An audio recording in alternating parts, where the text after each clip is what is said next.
প্রিয় ভাইয়েরা আমার, এই জন্য এখন আবার উল্টা প্রশ্ন করে, তাহলে আপনাদের রাজনীতি কর্মসূচি কই? আপনারা কি রাজনীতি স্বীকার করেন না? জবাব, অবশ্যই ইসলামে রাষ্ট্রনীতি রয়েছে, অবশ্যই স্বীকার করতেই হবে। ইসলাম যখন পরিপূর্ণ বলবো, তাহলে সেখানে ব্যক্তিগত যেমন রয়েছে, সামাজিক যেমন রয়েছে, অর্থনৈতিক যেমন রয়েছে, ঠিক একইভাবে রাষ্ট্রীয় রয়েছে, রাজনীতি। সুন্নাহ ওয়াল জামাআহ বা সালাফি মানহাজ বা আহলুল হাদিস মানহাজ, তাদের কথা হলো পৃথিবীর যেই সময় হোক, যেই জায়গায় হোক, কখনো আমাদের নীতি পরিবর্তন হবে না, আমাদের মডেল পরিবর্তন হবে না। আমাদের মডেল হলেন নবী মুহাম্মদ সাল্লাল্লাহু আলাইহি ওয়াসাল্লাম। আর তিনি বলেন ওয়া আন্না হাযা সিরাতি মুস্তাকিমা ফাত্তাবিউহু ওয়া লা তাত্তাবিউস সুবুলা ফাতাফাররাকা বিকুম। এটাই হলো সরল সঠিক পথ, তোমরা এটাই অনুসরণ করো। যাওয়ার সুযোগ এসেছে, আপনাদের কর্মসূচি কি? জবাব, আমাদের কর্মসূচি নবী মুহাম্মদ সাল্লাল্লাহু আলাইহি ওয়াসাল্লামের কর্মসূচি যা ছিল সেটাই আমাদের কর্মসূচি। বলুন আলহামদুলিল্লাহ। আমাদের ভিন্ন কোনো নতুন কর্মসূচি নাই। নবী সাল্লাল্লাহু আলাইহি ওয়াসাল্লাম যে কর্মসূচি রেখে গেছেন, কিয়ামত পর্যন্ত তার প্রতিটি অনুসারীরই সেই কর্মসূচি। আর এটাই হলো মুক্তির পথ, এর বাইরে নয়। এর বাইরে যদি হয়, তাহলে আপনি আসলেই সঠিক পথ থেকে বিচ্যুত হয়ে যাবেন। কখন আপনি সঠিক পথকে হারিয়ে ফেলবেন তা বলার অপেক্ষা রাখে না। মানুষ এখন দেখেন ক্ষমতায় যাওয়ার জন্য কত রকমের বলি আওড়াতে শুরু করছি। আপনারা খারাপ আর বলতে চায় না, সবাই ভালো। কি কাউরে খারাপও বলতে চায় না, সবাই ভালো। যেন কি পাওয়া যায়? দরকার হলো ভোট।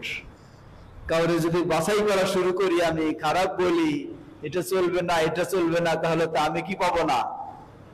ভোট পাবো না। মনে রাখবেন, এগুলি গজামিল ছাড়া কিছুই নয়, এগুলি গজামিল ছাড়া কিছুই নয়। নবী মুহাম্মদ সাল্লাল্লাহু আলাইহি ওয়াসাল্লাম তিনি স্পষ্ট হাদিসে উল্লেখ করেছেন, তারাকতুকুম আলাল বাইদা লাইলুহা কানাহারিহা লা ইয়াযিগু আনহা ইল্লা হালিক। আমি তোমাদেরকে ছেড়ে গেলাম, 1400 বছর আগে বলেছেন, আমি তোমাদেরকে রেখে গেলাম আলাল বাইদা, সুস্পষ্ট প্রকাশ্য আলোর উপরে তোমাদেরকে রেখে গেলাম। লাইলুহা কানাহারিহা, এমন অবস্থায় রেখে গেলাম রাত দিনের কোনো পার্থক্য নেই। মানে কি? রাতে তো মানে দেখা যায় না, দিনে দেখা যায়। আর তিনি এমন অবস্থায় রেখে গেছেন রাত দিনের কোনো পার্থক্য নেই। এর মানে এত স্পষ্ট, এত স্পষ্ট তিনি দিনের উপরে আমাদেরকে রেখে গেছেন। লা ইয়াযিগু আনহা ইল্লা হালিক, এই স্পষ্ট দিনের উপরে তোমাদেরকে রেখে যাচ্ছি, এটা থেকে একমাত্র ধ্বংসপ্রাপ্ত ব্যক্তি ছাড়া আর কেউ এই পথ থেকে বিপথে যেতে পারে না। আল্লাহু আকবার, কত কঠিন স্পষ্ট বলে গেছেন। সুতরাং আপনার মডেল হতে হবে মুহাম্মদ সাল্লাল্লাহু আলাইহি ওয়াসাল্লাম। তিনি হলেন মডেল। জীবনের প্রতিটি ক্ষেত্রে আপনার ব্যক্তিগত জীবনটাকে গড়বেন, মডেল মুহাম্মদ সাল্লাল্লাহু আলাইহি ওয়াসাল্লাম। আপনার সামাজিক জীবনকে গড়বেন, মডেল মুহাম্মদ সাল্লাল্লাহু আলাইহি ওয়াসাল্লাম। আপনার রাষ্ট্রীয় জীবনকে গড়বেন, মডেল কে? না, এখানে বাইডেন নাকি? এইখানেই হলো বিষয়। আপনি রাষ্ট্রীয় জীবনকে গড়বেন, সেখানেও মডেল হলেন মুহাম্মদ সাল্লাল্লাহু আলাইহি ওয়াসাল্লাম। যদি সেখানে গিয়ে মডেল চেঞ্জ করে ফেলেন, তখন বোঝা যাবে যে আপনি কতটুকু ন্যায়ের পথে আছেন না ভুল পথে আছেন, তখনই স্পষ্ট হবে। প্রিয় ভাইয়েরা আমার, এই জন্য এখন আবার উল্টা প্রশ্ন করে, তাহলে আপনাদের রাজনীতি কর্মসূচি কই? আপনারা কি রাজনীতি স্বীকার করেন না? জবাব, অবশ্যই ইসলামে রাষ্ট্রনীতি রয়েছে, অবশ্যই স্বীকার করতেই হবে। ইসলাম যখন পরিপূর্ণ বলবো, তাহলে সেখানে ব্যক্তিগত যেমন রয়েছে, সামাজিক যেমন রয়েছে, অর্থনৈতিক যেমন রয়েছে, ঠিক একইভাবে রাষ্ট্রীয় রয়েছে, রাজনীতি রয়েছে। কিন্তু ইসলামী রাজনীতি আর পাশ্চাত্যের রাজনীতি কখনো এক হতে পারে না, এটা মনে রাখবেন। পাশ্চাত্যের রাজনীতির আবিষ্কারটাই হলো ইসলামকে প্রতিষ্ঠিত করা, নাকি? হ্যাঁ, কিয়ামত পর্যন্ত সম্ভব নয়। ইসলামকে দূর করা, ইসলামকে ধ্বংস করা, এটাই হলো সেটার লক্ষ্য উদ্দেশ্য। আর সেই নৌকায় পা দিয়ে যদি আপনি ইসলাম প্রতিষ্ঠা করতে চান, তাহলে মনে রাখবেন এটি কখনো সম্ভব হতে পারে না। হ্যাঁ, হতে পারে সম্ভব। কেমনে? তাহলে সম্রাট আকবরের দিন বানাই নিতে হবে। সম্রাট আকবরের দিন বুঝেন?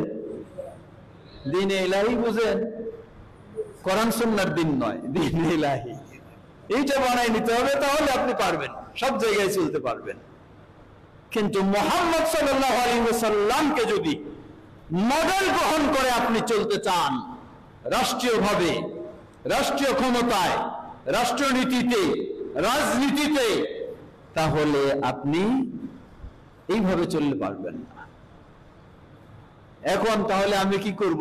সেই পর্যায়ে গিয়ে কি আমি ছাড় নিব? জবাব, একজন মুসলিম জীবনের শুরুতে যেমন বলে আশহাদু আল্লা ইলাহা ইল্লাল্লাহু ওয়াহদাহু লা শারীকা লাহু ওয়া আশহাদু আন্না মুহাম্মাদান আবদুহু ওয়া রাসূলুহু, জীবনের শুরুতে যেমন বলে জীবনের শেষ পর্যন্ত তাকে এটাই বলতে হবে। ভিন্ন আর মডেল সে নিতে পারে না। ভিন্ন মডেল নিতে পারলে, চাইলে, সে কখনো আর সঠিক পথে থাকতে পারবে না। এজন্য রাসূল সাল্লাল্লাহু আলাইহি ওয়াসাল্লামের ব্যবস্থা হলো ব্যক্তি জীবন গড়া, ব্যক্তি থেকে পরিবার, পরিবার থেকে সমাজ, সমাজ থেকে রাষ্ট্র। এই ধারায় যাবে, উপর দিক থেকে নয়, নিজ দিক থেকে। ব্যক্তি মুসলিম যদি না হয়, আপনি রাষ্ট্র ইসলাম বানায় কি করবেন? আজকে বানাবেন, কালকে দেখবেন সবাই মিলে আপনার বিরুদ্ধে কি করবে? আন্দোলন শুরু করবে। তখন আপনি ভাববেন কি? তখন আপনি ভাববেন দুইটা, ক্ষমতা ছেড়ে দেব না জনগণের দাবি মেনে নিব।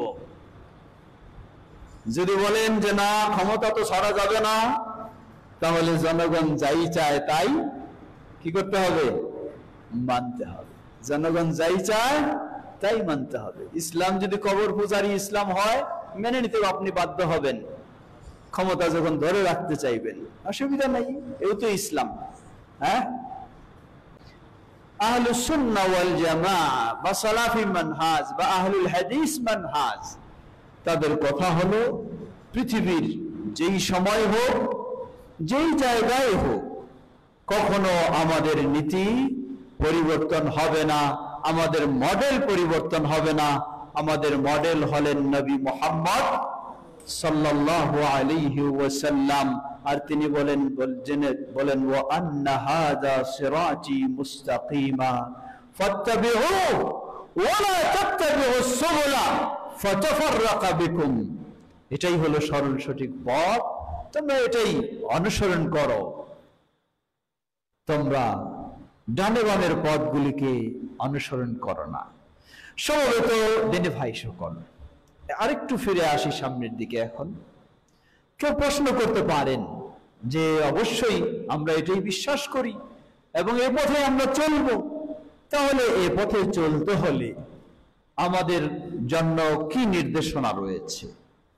জবাব, এ পথে চলতে হলে আমাদের জন্য নির্দেশনা, নবী মুহাম্মদ সাল্লাল্লাহু আলাইহি ওয়াসাল্লাম বলেন, মান ইয়াইশ মিনকুম বাদি ফাসায়ারা ইখতিলাফান কাসীরা ফাআলাইকুম বিসুন্নতি ওয়া সুন্নতি আল খুলাফা আর রাশিদিন আল মাহদিয়িন